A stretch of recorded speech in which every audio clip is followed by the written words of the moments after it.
My kids' school starts this week, and today I'm going to show you the 10 things I do every year to get ready for back to school.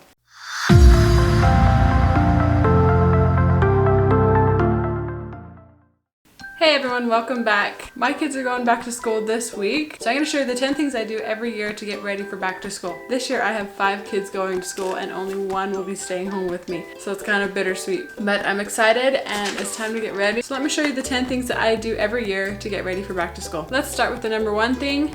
Uniforms. I have every single kid try on their uniforms from last year. Chances are they're going to be too small. This is the perfect time to pass down what you can to each kid and then make a list of what you still need. Every kid needs at least enough clothes to get through 1 week without having to do a batch of clothes, and then 1 extra pair for emergencies. This includes belts, socks, bows, tights if your girls wear dresses. Make sure everything is the right size for each kid and that there are no holes. Next we have number 2. Again, we have all the kids try on their shoes. Make sure if there's any with holes or that are too small, you get rid of them. If they're too small, you can pass them on down to the next kid if they're still in good conditions. You replace them with the right size and ones with no holes. Number 3, backpacks. Hopefully we all cleaned them out after last school year. If not, make sure they are empty and then throw them in the washer and get them nice and clean and sanitized. Also, check each one to make sure it is still in good condition with working straps and no holes in the bottom. Now is the time when they are on sale, so if you need to replace them,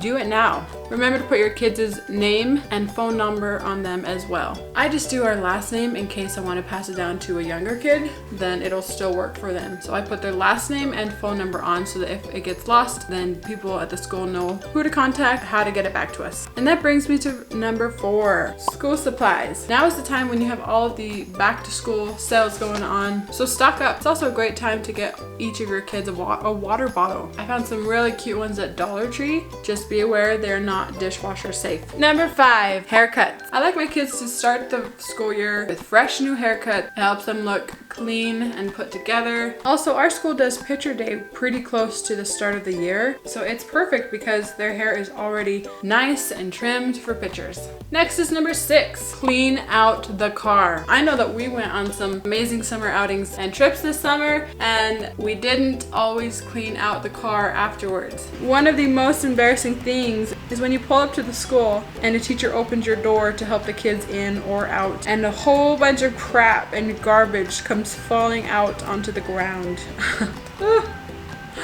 So embarrassing. So to prevent that, we clean out our car before the school year starts. I have the kids help clean it and empty it. Then I take it to get professionally cleaned and detailed. I think every family vehicle could use a deep professional clean at least once a year. Number 7, meal prep breakfast for a week. We did not stay on our early schedule during the summer, and it is a huge adjustment the first couple of weeks trying to get back into the swing of things. So I like to meal prep breakfasts for at least a week. You could do this all year long. In fact, I do. Most weeks I do meal prep, but for sure at the start of the school year, have at least a week of breakfast pre-made just to help the mornings go a little smoother. Meal prepping also sets it up. If your kids wake up before you, they could even start getting their own breakfast by themselves because all they have to do is warm it up. My next video is going to go into more detail of how I meal prep, so make sure you're subscribed so you do not miss that. Number 8, make a hair station.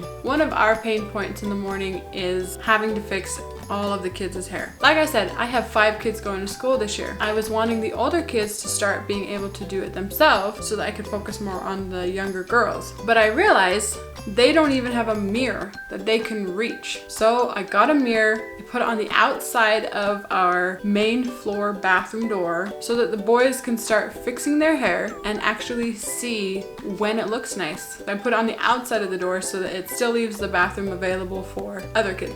Also in our hair station, we make sure that we have our spray bottles are working, we have multiple brushes, we're stocked up on ponies and elastics and bows, curling iron for the girls. Anything that we're gonna need to fix the kids' hair in the morning. And it's all in the kitchen, all in one place. Next we have number 9, alarm clocks. My goal is to make the mornings as stress-free as possible. Put as much of the weight and the responsibilities on the kids as they are capable. I get them their own alarm clocks, at least for my 3 older boys. I have not done this for the little girls because I don't want it to wake up the baby at that time. I'm just gonna sneak in, pull them out, and let the baby keep sleeping. At least for the 3 oldest kids, I get them all their own alarm clock. Yes, even if they're in the same room as each other. Each kid needs their own alarm, otherwise one kid will get up, turn it off, head downstairs, and the other 2 will keep sleeping. And the rule is they cannot touch each other's.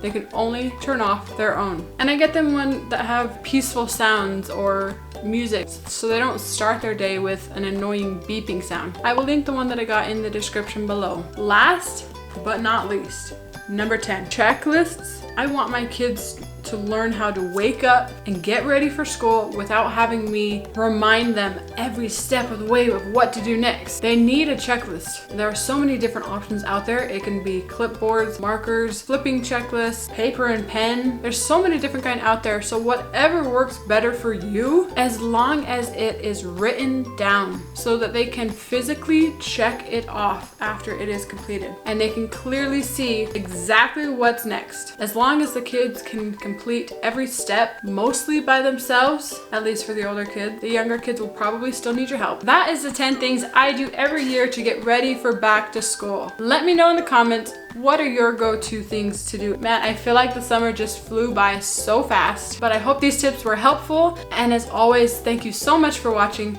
If you like this video, please give it a big thumbs up and do not forget to subscribe. It's our first day of school. Everyone smile, say cheese. Instead of leaning against the wall.